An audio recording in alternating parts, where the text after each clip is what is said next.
Yan ang buhay magbubukid. Dugot pawis ang puhunan.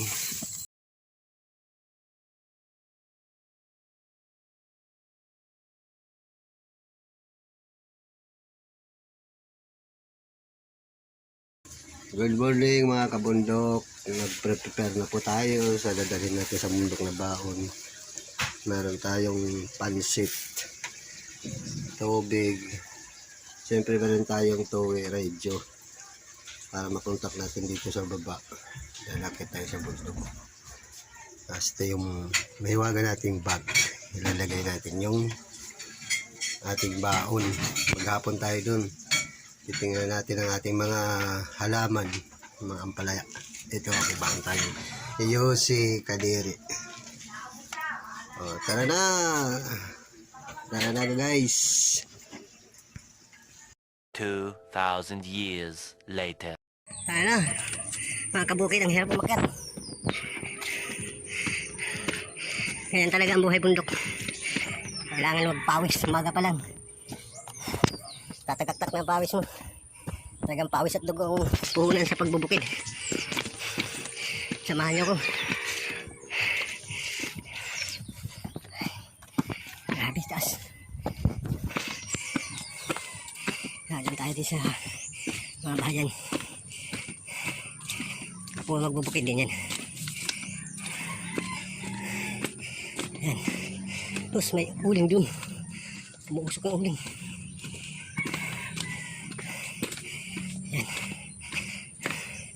Siguro mula dito mga 20 minutes pa na lakad. Lalakbayin natin.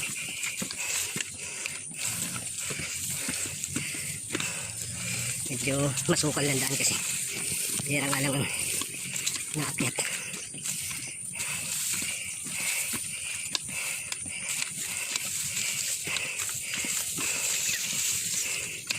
Oh, grabe. Kamuting kahoy, tanim ng mga kapwa nating kabukid.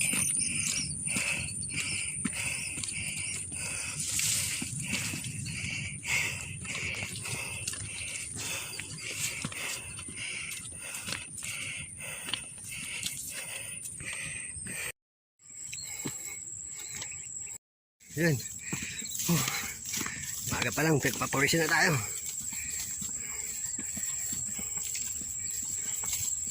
Yan ang buhay magbubukid. Dugot pawis ang puhunan. Medyo malayo-layo kasi ang mga lupain ng asawa ko eh. Ay sila ang lehitimong taga rito talaga. Ako naman eh, dayo lang. Yan, probinsya pero kahit pa paano. Alam natin ang pagtatanim kasi yun ang pinanggalingan natin. Ang puro bundok yan.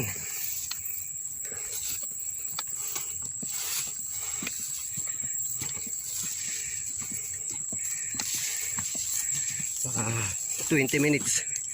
Ado na tayo.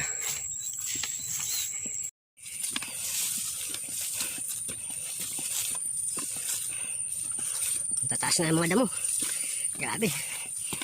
Ilang isang buwan pa lang na nag-uulan. Ayan. Pakulimlim ang kalangitan. Puro talahib ang makikita mo.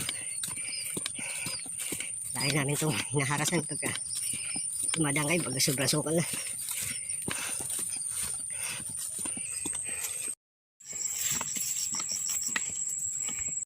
Guys, nagkating na tayo sa taniman ko.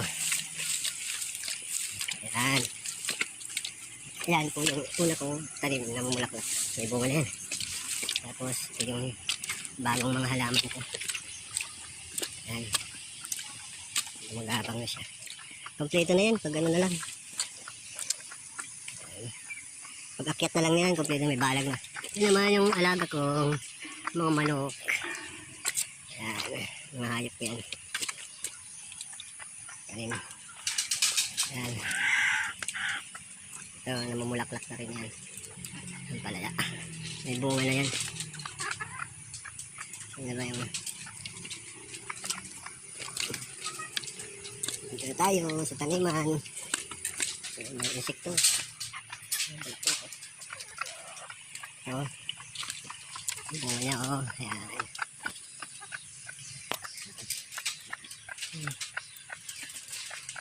Bunga.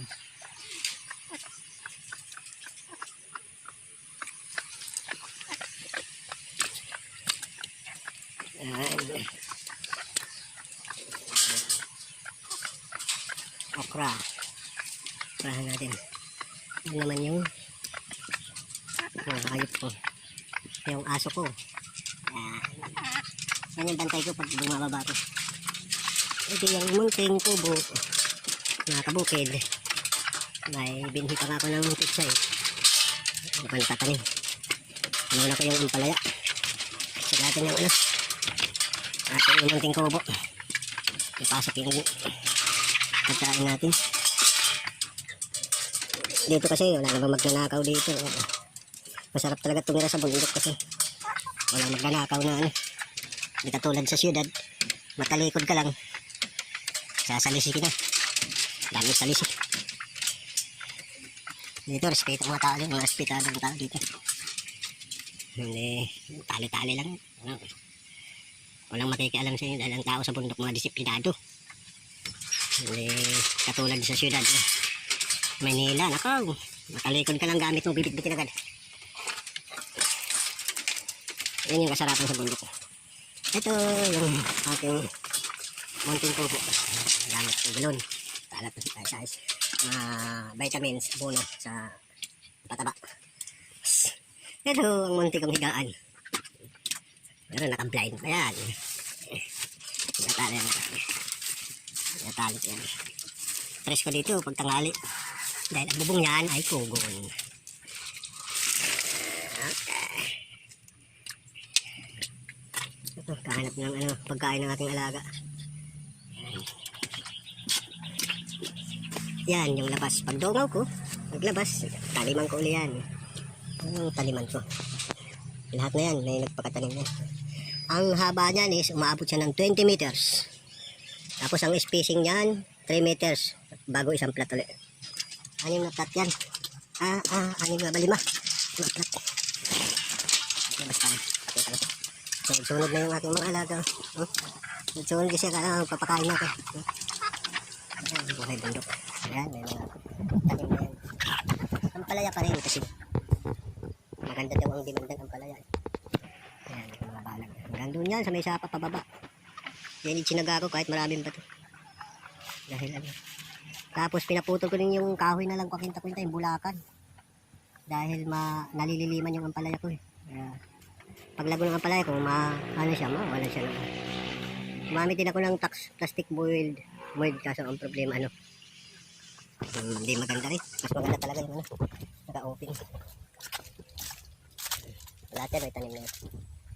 So, hintay na lang tayo hanggang sa gagapang. Dito lalagyan ko pa ito ng balag. Ano, para kapitan niya. Parang katulad niyan yung na bakod. Parang bakod na puti. Yan eh, nakatipid ako dyan dahil ang lahat ng ginawa kong ano, gawa yan sa tela. Matibay yan. Matibay.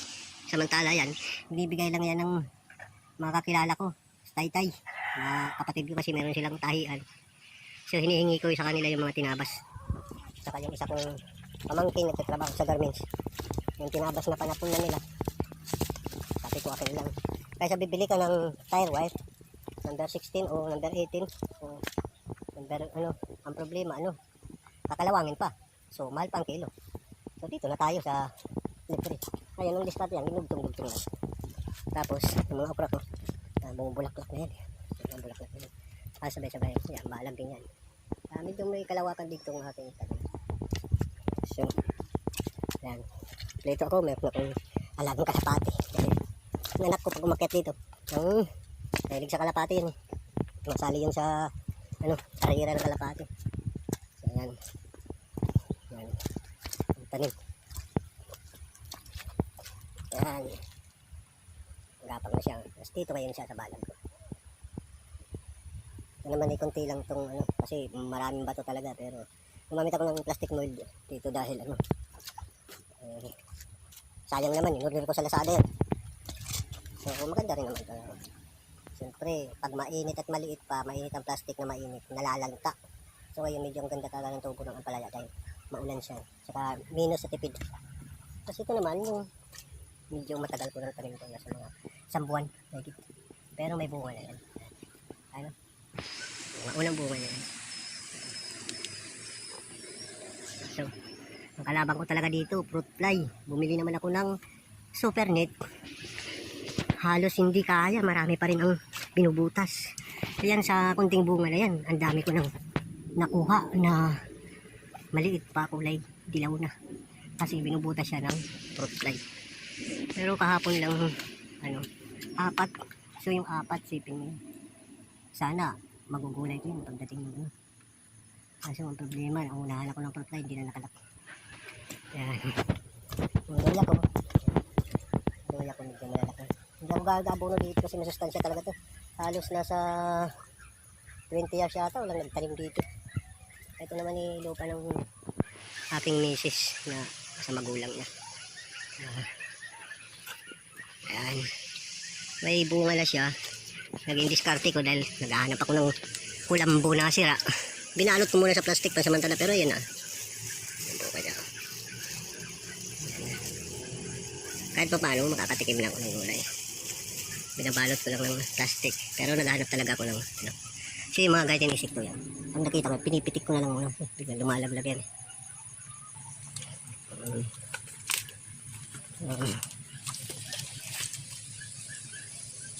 Ayan, nabalot yan. Ang usong kabayo atin. Kadali ata ito ng fruit fly. Yung kalaban talaga dito fruit fly. Grabe yung miss yung fruit fly na yan. Pero may mga trap. Alam na ako yan. Naglagay na ako ng trap yan sa super net. Marami na siyang dumidikit. Kaso ang problema, hindi talaga kaya. So yan, gulahan ko yan. Pero loya na yan, kahit tingin nyo, maliit lang yan, kunti lang yan. Pero 1-2 ang puhunan ko dyan. Binili ko ng sa palengke. Yung malalaking lahi na yan. Ito naman, makakagulay natin. May bunga na yung okra ko. Pwede nang pitasin, sinasapaw ko lang yan sa sinain. Dahil isa yung sinain, tapos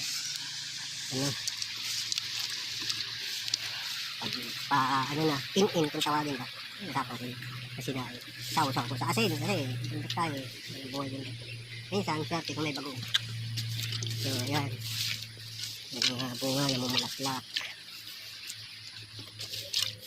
Ayan yung trap ko sa super net. Ang daming huli.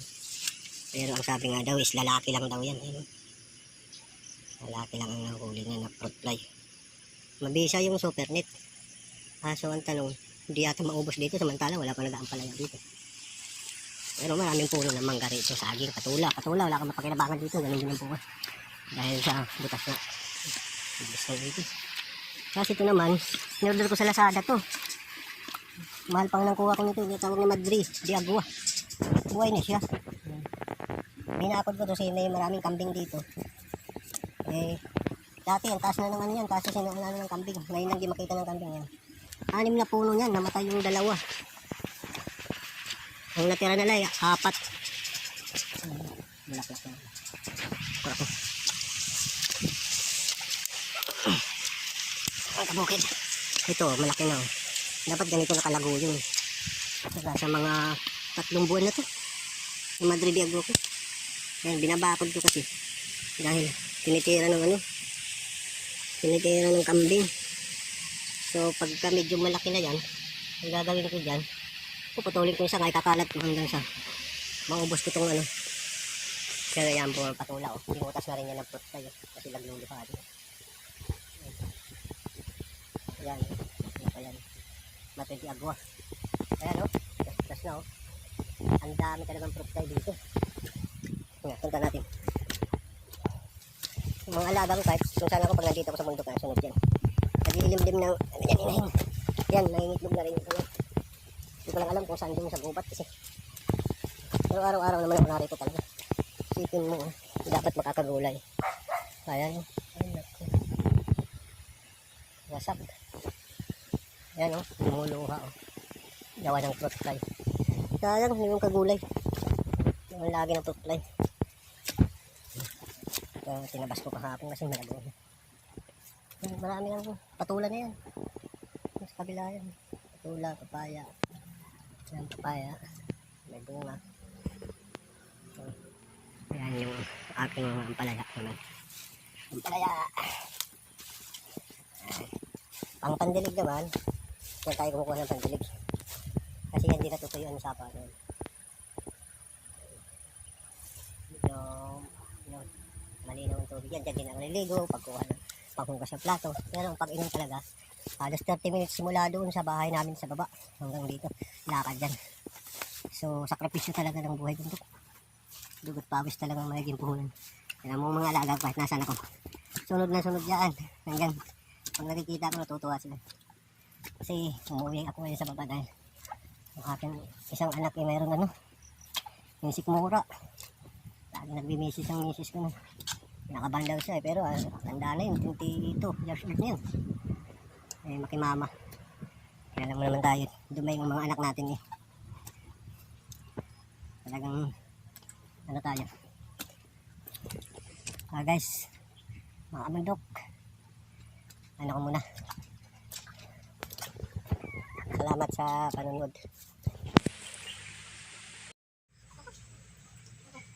Yan na. Kabukid. Pakain natin yung baso natin. Para ano. Baso muna natin yung ano. Ayan na. Ito lang. Tapos